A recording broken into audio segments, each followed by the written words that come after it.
orar.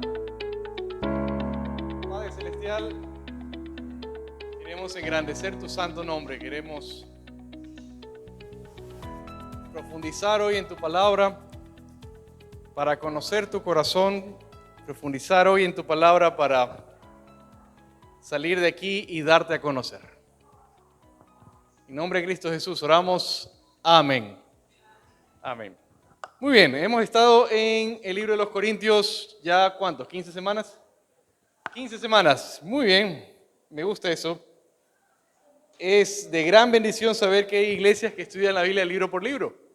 Y cuando Mario me dijo estamos haciendo Corintios, le propuse, ¿será que ponemos a estudiar Corintios a la iglesia entera? ¿Y qué tal si los invitamos a transcribir capítulo por capítulo, semana por semana? ¿Quién aquí ha estado estudiando Corintios todas estas semanas? ¿Amén? Muy bien, la hermana Carmita, ¿dónde está? Ahí está la primera en ganarse un premio. Voy a premiar a todos aquellos que hayan transcrito 1 Corintios a mano. La hermana Carmita, felicitaciones. El Señor me la bendiga, la guarde, haga resplandecer su rostro sobre usted y su familia y les dé grande paz. Usted se ha estado comiendo la Biblia.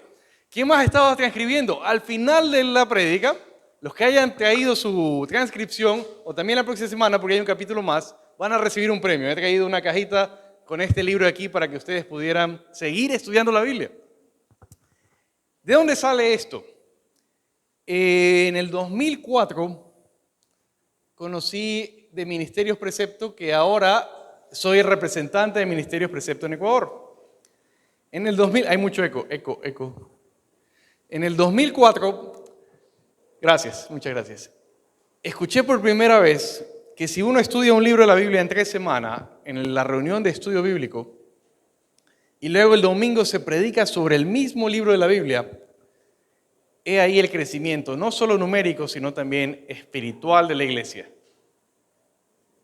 Bueno, vengo escuchando eso en Precepto muchos años. Luego me enteré que hay autores que han escrito de esto. Uno de esos es apellido Halley, y él escribe un panorama bíblico, y él dice exactamente lo mismo. Luego supe de un pastor californiano, Chuck Smith, que no sabiendo cómo predicar la Biblia por libro, leyó este libro de Halley y dijo, voy a hacer lo mismo. Dio el movimiento a una serie de iglesias, más que una denominación, un movimiento, que se llaman Calvary Chapel. Están regadas ahorita por todo el planeta, tienen menos de 50 años.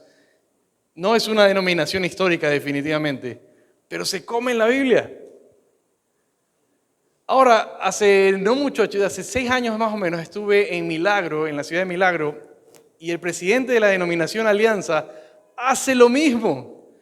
Anticipa el sermón, toda la iglesia está estudiando los grupos de hogar, el libro de la Biblia que toca, llega el domingo y toda la iglesia se reúne en grupos pequeños a conversar del mismo libro, y luego el sermón es del mismo libro, y esa iglesia tiene cerca de 300 maestros de grupos de hogar. ¿Sabes lo que enseñan? No enseñan lo del seminario teológico, porque no son seminaristas. ¿Qué son? Hermanos como tú y yo, que se comen la Biblia. ¿Qué enseñan? Lo que saben. ¿Qué es lo que saben? La Biblia. ¿Cuántas veces leyeron el mismo capítulo esa semana? Bueno, el día del estudio bíblico, el domingo antes del culto y el culto. 3 veces. ¿Cuántas veces pueden predicar? Bueno, escuché de una iglesia en Chile que José de Felice, un hermano que trajo Precepto a Chile en español, hacía lo mismo. Hace 2 años, el equipo de Precepto viaja a Chile y estaba queriendo establecer con personas jurídicas y todo, y se enteran de que existe Precepto en Chile. ¿Cómo es esto? Personas jurídicas. Bueno, contactémoslos. Era una iglesia fuerte que enviaba misioneros. ¿Qué habían estado haciendo? Comiéndose la Biblia en 3 semanas y predicando los mismos capítulos del fin de semana. Y ahora tienen misioneros en varios países. Es cuestión de invertir, es un cambio de mente, ¿verdad? ¿Qué tienen de diferente las iglesias que hacen esto de las iglesias que prefieren ir por temas que sean relevantes o sean de moda con la excusa de tener la iglesia llena? Una iglesia tal vez más relevante, es la palabra que está de moda, relevante o chic, hablemos en francés, chic, donde no se habla de pecado, donde no se habla de muerte y mucho menos de resurrección. Como trabajo en un ministerio interdenominacional, me encuentro con frecuencia enseñando en muchas iglesias de muchas denominaciones, y cuando tocamos la resurrección, ay, este loco ya va a hablar de la venida de Cristo. Vieras cómo se desinfla la audiencia entera. Bueno, ¿y día qué toca? 1 Corintios 15. ¿Y qué tenemos que hablar? De resurrección, pero no podemos hablar de resurrección sin hablar de muerte, ¿verdad? Vámonos a 1 Corintios 15. Y les felicito, realmente estoy muy animado con lo que está ocurriendo aquí.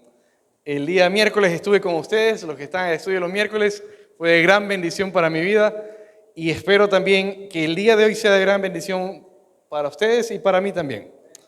Amén.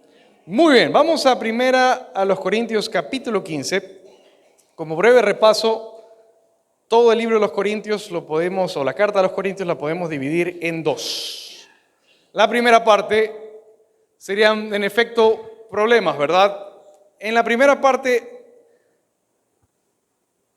sería, ¿qué ocurre si introducimos conocimiento del mundo en la iglesia? Ya con eso ya está la mitad de las iglesias de hoy reprendidas, leyendo 1 Corintios 1 al 6. Y la segunda parte de 7 al 16, ¿qué pasa si preservamos en cambio conocimiento espiritual sin amor?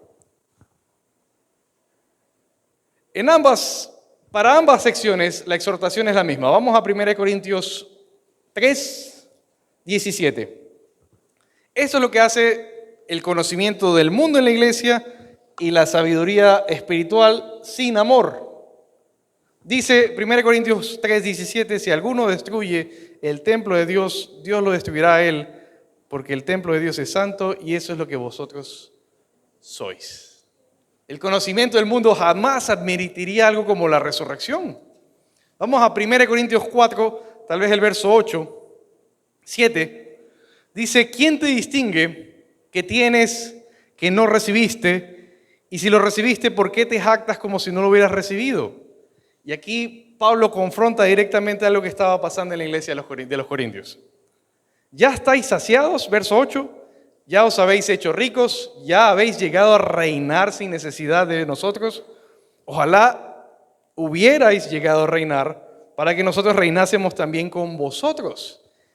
¿Y qué pasaba en una iglesia tan griega, tan occidental, tan moderna como la iglesia de los Corintios? Bueno, hablar de las cosas de la fe no tenía mayor sabor para una cultura como la de ellos, como para nuestra cultura del siglo XXI. Hablar de resurrección, hablar de la venida de Cristo, como que no tiene mayor sabor para nosotros. Queremos algo relevante, algo diferente, algo nuevo. Y entonces cuando buscamos esas cosas nuevas, esas enseñanzas nuevas, la tendencia es volver más bien a lo antiguo, porque en la antigüedad hicieron los mismos pecados, alegorizaron la Biblia. Y entonces, ¿qué estaban haciendo los corintios? No, el reino es espiritual, no va a haber reino venidero, Jesús no viene a reinar. El reino es espiritual, decían los corintios, ya estamos reinando. Entonces Pablo les dice en el capítulo 4, ojalá estuvieran reinando para que nosotros también fuéramos reyes, bueno. Es decir, si fuera espiritual nosotros reinaríamos. Y entonces, ¿por qué estoy siendo perseguido por causa del evangelio de la cruz? Dice Pablo, ¿no? Vamos al 15. Verso 1 dice, ahora os hago saber, hermanos, el evangelio que os prediqué, el cual también recibisteis, en el cual también estáis firmes, por el cual también sois salvos, si retenéis la palabra que os prediqué, a no ser que hayáis creído en vano, porque yo os entregué en primer lugar lo mismo que recibí, que Cristo murió por nuestros pecados conforme a las Escrituras. Repite después de mí. Cristo murió por nuestros pecados conforme a las Escrituras. Que fue sepultado y resucitó al tercer día conforme a las Escrituras.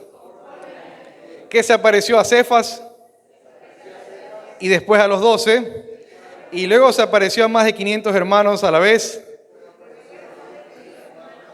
la mayoría de los cuales viven aún, pero algunos ya duermen.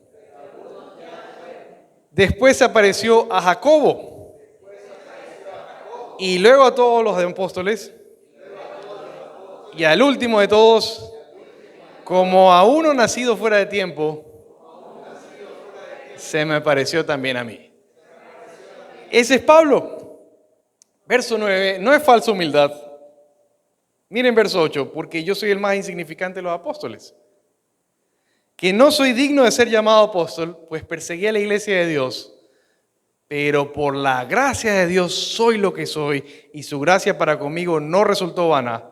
Antes bien he trabajado mucho más que todos ellos, aunque no yo, sino la gracia de Dios en mí. Sin embargo, haya sido yo o ellos, así predicamos y así creyeron. Esto es lo que predicamos y esto es lo que creyeron, y así es que fueron salvos. Que Cristo murió conforme a las Escrituras, fue sepultado y resucitó al tercer día conforme a las Escrituras, y que hay más de 500 testigos que lo vieron resucitado, de los cuales, cuando se está escribiendo esta carta, están vivos. La mayoría, aunque algunos ya duermen. Bueno, les dije que no podemos hablar de resurrección sin poder hablar de muerte, ¿verdad? Bueno, veamos cada vez, si gustas puedes señalar o anotar, cada vez que aparece alguna referencia a muerte en este capítulo. Verso 6, ¿verdad? Se apareció a más de 500 hermanos, testigos oculares, la mayoría de los cuales aún viven, pero algunos ya duermen. Ok, ahí tenemos una referencia a muerte. Vamos al verso 13. Y si no hay resurrección de los muertos, como decían los corintios, no va a haber resurrección, decían. Y si no hay resurrección de los muertos, entonces Cristo tampoco ha resucitado. ¡Auch! Y si Cristo no ha resucitado, vana es entonces nuestra predicación y vana también nuestra fe. Es más, somos hallados falsos testigos. ¿Están dando qué? Falso testimonio, ¿verdad? Si es que esto es así. Porque hemos testificado contra Dios que Él resucitó a Cristo si es que no lo resucitó. Si en verdad los muertos no resucitan. Muertos otra vez, ahí lo tienes. Salta al verso 18. Entonces también los que durmieron con Cristo perecieron. En esta iglesia, Mario, ¿has tenido que oficiar algún sepelio? ¿Te ha tocado alguna vez oficiar un sepelio de cristianos? ¿Nunca? Ok, pero has estado presente. Has predicado, muy bien. Y si eso es así, y si nuestros hermanos que ya perecieron habiendo creído en Cristo y Cristo no resucitó, como dicen los predicadores griegos de moda de la época de los corintios del primer siglo, como están diciendo hoy los supereruditos, es curioso cómo volvemos, es decir, por querer desprendernos de aquello que consideramos anticuado, ¿verdad? La academia, la teología de alguna forma se ha vuelto también vana. Y hay quienes están negando estas cosas. Pero Pablo vincula directamente la resurrección de la iglesia con la resurrección de Cristo. Si no habrá resurrección de los muertos para nosotros, entonces Cristo tampoco resucitó. No puedes tener este sí y este no. No hay ninguna de las dos resurrecciones si no hay resurrección de muertos. Para los que niegan la venida de Cristo, la resurrección de los muertos, están negando la resurrección de Cristo mismo, dice Pablo. Y entonces todos aquellos que creyeron en Cristo perecieron, dice. No podemos hablar de resurrección sin muerte tampoco. Vamos al verso 21. Porque ya que la muerte entró por un hombre, también por un hombre vino la resurrección de los muertos. Porque así como en Adán todos mueren, también en Cristo todos serán vivificados. Amén. Salta al 26. Y el último enemigo que será abolido, ¿quién será? La muerte. Ahora, del 23 al 26 hay una serie de eventos futuros. Me ha tocado ver y escuchar en persona este tipo de predicadores que negando la palabra de Dios, afirmando que predican la Biblia verso a verso, cuando llegan a estos versos se los saltan, los tergiversan, los tuercen. Por eso, amada iglesia de Antioquía, yo sé que pocos me conocen aquí, pero conocen a Mario. Y como dice la segunda carta a los Corintios, capítulo 13, hagan esta prueba. Si lo que estoy diciendo es de Dios, entonces soy de Cristo. Por eso es necesario volver a verbalizar la palabra de Dios como es. Iglesias como esta, que todavía leen la Biblia libro por libro, que todavía tienen estudios bíblicos, que todavía tienen púlpito en forma de púlpito, en este tiempo donde los cristianos se divorcian, se vuelven a casar, se vuelven a divorciar, y vuelven al pastor y le preguntan, ¿será que si me vuelvo por tercera vez a divorciar, me puedo volver a casar? Ahora no digo que el pecado del divorcio está perdonado en la cruz también. No es que no hay lugar en la gracia para ti. Pero hay ahorita una tasa de pastores divorciados. Ya existe una cifra, un porcentaje. Hay una estadística de ministros divorciándose. ¿Sí? Imagínate hacia dónde va. Necesitamos volver a hablar la carta a los Corintios. Y a ustedes que le están estudiando, necesitamos verbalizar estas verdades. Por ejemplo, 1 Corintios 7. ¿Recuerdan esto? Bueno, y si te quedas soltero, te quedas viudo, ¿qué consejo dio Pablo? Mejor quédese sin casar, verso 11, ¿verdad? Y si estás separado, bueno, trate de reconciliarse. Bueno, y si ya no hay de otra, ¿qué tal si se queda solo para servir al Señor? ¿Cómo dice eso? No, eso no es relevante, eso no es chic. Y las iglesias chic ya no dicen estas cosas. ¿Verdad? Capítulo 8. El conocimiento envanece, pero el amor edifica. Y es bueno que ustedes tengan estudios teológicos, es bueno que ustedes tengan un trasfondo, ¿verdad? Que tengan estudios bíblicos, todo eso es ideal. Pero sin amor, envanece. Hay que volver a hablar del amor que nos dice Corintios, ¿verdad? Capítulo 9 tenemos más ejemplos. ¿Qué tal el 10? El 10 dice sobre Israel. Tengamos a Israel como ejemplo y por lo menos nos enumera, deja ver, 1, 2, 3, 4. 4 pecados que Israel cometió a la salida de Egipto, entre Egipto y los 12 espías, más o menos entre Éxodo 17 y Números 12 serían los 12 espías, o el 11 por ahí.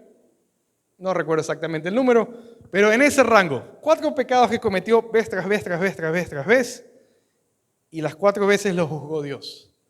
Estos 4 pecados son tentaciones para la iglesia de hoy. Tenemos que decirle a los nuestros. ¿Y qué de los que se están perdiendo? Tenemos que volver a hablar estas cosas. Capítulo 11, este tema del hombre y la mujer, ya lo revisaron con Mario, ¿verdad? Imagínate cómo era la cosa. La mujer judía jamás le alzaría la voz al hombre judío. Peor a un rabino. Bueno, la griega es griega, pues. ¿Qué tradiciones sabe? Entonces Pablo había explicado las tradiciones. Miren, resulta que en efecto se sientan a la mesa, primero come el dueño de casa, luego el invitado, ¿verdad? Luego los hijos en orden de edad, luego las mujeres. Es una tradición, les decía Pablo, no se preocupen por eso, no tengan discusión por estas cosas. ¿Qué hicieron los corintios? Vamos a discutir de estas cosas y solo hablaban, no, que el hombre es la cabeza y la mujer lo de acá y lo de aquí, entonces no, y entonces la mujer decía sí, pero ¿quién pecó? Y no, ¿y quién va primero? Pablo responde, en Cristo somos uno, ya no hay hombre, mujer, esclavo ni libre, somos uno en Cristo. Esas son tradiciones. Y en efecto es bueno honrar.